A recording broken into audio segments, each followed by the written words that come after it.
What's up guys, Sean Nalawani here, SeanNal.com, BodyTransformationTruth.com, and today I'm going to be doing a review of branched-chain amino acid supplements. So BCAAs are one of the most popular muscle building supplements on the market. They're surrounded by a lot of hype, and in this video I'll be giving you the honest, unbiased facts so that you can decide whether or not you think they're worth your money. So the BCAAs are the three branched-chain amino acids, of course, leucine, valine, and isoleucine. And they're usually taken as a supplement before, during, and after training, sometimes all three. And the benefits of BCAAs that supplement companies will claim are number one, that they improve muscle recovery and growth, since L-leucine is the primary amino acid involved in protein synthesis. The second benefit is that they improve training performance. And a third benefit, which isn't mentioned quite as often, is that they reduce delayed onset muscle soreness. So let's quickly go over each one of these. The first just being the overall benefit of improving muscle recovery and growth. So it is true that the branched chain amino acids play a very important role in the muscle building process. Again, L-leucine specifically is critical in this. It's sometimes referred to as the anabolic trigger. However, what a lot of people don't really take into account is that BCAAs are already found in quite high amounts in the regular dietary protein sources that you're eating throughout the day. For example, the branched chain content of whey protein is about 25%, egg is 20%, beef is also around 20%. These are just a few examples. So if you went ahead and ate, say 30 grams of protein from beef, or you took a scoop of whey protein, you're already getting around 6 grams of BCAAs just from that one serving alone. Even a lot of vegan protein sources are pretty high as well. Things like brown rice protein, pea protein, soy, hemp. These are all very high in BCAAs on a gram for gram basis as well. So as long as you're eating enough total dietary protein each day, from a variety of sources, then you're already getting sufficient BCAA intake just from that alone.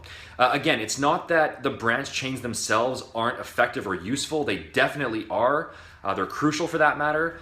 But it's just that dumping an extra 10 or 15 grams in supplemental form on top of what you're already getting from your diet, that's probably not going to benefit you in any noticeable way.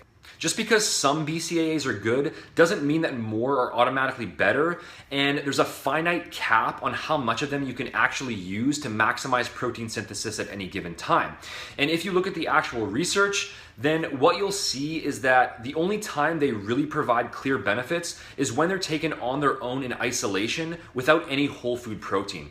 For example, a lot of studies will have one group taking just BCAAs and then another group taking just dextrose. But it's not surprising that using the BCAAs in comparison to using pure dextrose would have positive benefits, but that really doesn't tell us anything about whether or not free-form BCAAs are superior to just eating regular whole food protein sources, and I don't really see any reason to assume that they are. The second claim benefit is that they improve training performance. So you've probably seen those guys walking around the gym with giant 4-liter jugs filled to the brim with bright pink or bright green liquid that they sip on during their workout. Maybe you are one of those guys, and chances are that those jugs are at least partly filled with BCAA powder. Now, the reason people use intra-workout branched chains is because as your workout drags on and BCAA levels get depleted in your body, tryptophan levels increase, and that causes an increase in serotonin levels, which makes you feel tired. And so by supplementing with them intra-workout, you prevent tryptophan from entering your brain, and that helps to keep serotonin levels lower, and it boosts your energy as a result. However, a couple points on this. First off, usually this is only going to be a concern when we're talking about long duration, exhaustive workouts that someone like an endurance athlete might perform. If you're going into the gym and just performing a standard bodybuilding workout with normal rest periods for, say, an hour to an hour and a half, it's probably not going to be necessary in that context. And secondly, even though BCAA supplements do decrease tryptophan uptake, they also decrease tyrosine uptake as well. And tyrosine is an amino acid that improves your mental focus and improves your energy. And so it is possible that there could actually be a counteracting effect there. And the third benefit is the issue of muscle soreness. But again, The research that was done on this, like I mentioned before, was done in the absence of proper protein intake, and so it really doesn't say much. All that tells us is that there's a benefit to taking BCAAs as opposed to nothing at all, but it's perfectly possible that just having a scoop of whey or eating a regular serving of dietary protein that already has BCAAs in it, perfectly possible that that would have the same effect. If you do want a supplement for reducing muscle soreness, then my suggestion would be to check out Citrulline Malate instead, and I'll link that in the description box below for you. So everything that I've mentioned so far are the reasons why I personally don't think that BCAA supplements are worth the money for most trainees in most situations. And I say most situations because there can be exceptions, which I'll mention in a second here. But for almost everyone, as long as you're eating enough total daily protein, so between 0.8 to 1 gram of protein per pound of body weight daily, then you're likely already getting enough branched-chain amino acids to get all of the benefits that they offer. And not only that, but you have to weigh it off against the cost as well, because these are not a cheap supplement.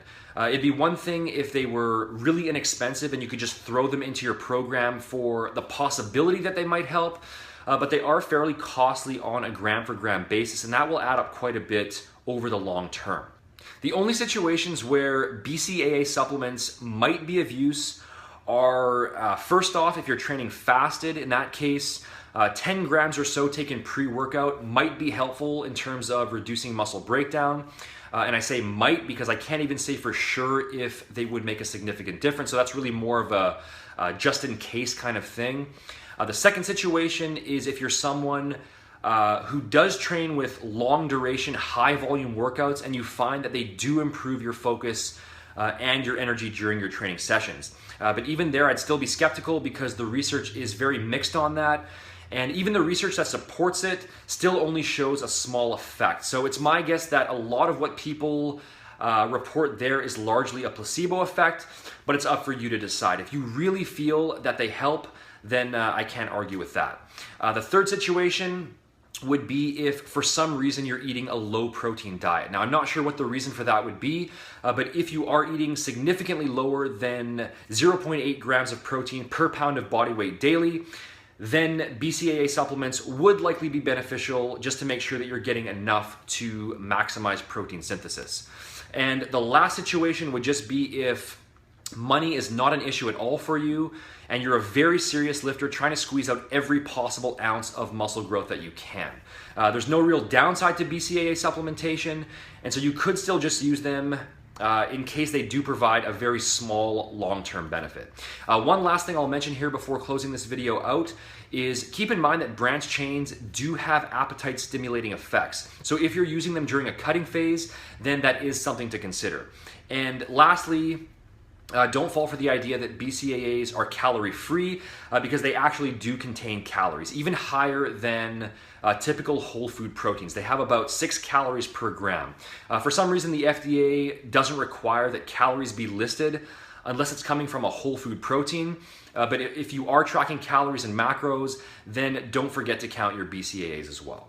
So I hope you guys found this advice helpful. If you appreciate this no-nonsense, science-based approach when it comes to building muscle and losing fat, then you can check out my Body Transformation Blueprint by clicking here or by heading over to bodytransformationtruth.com using the link in the description box. That program will give you all the tools you need to optimize your results, the workouts, the meal plans, the supplement guides, and the one-on-one coaching.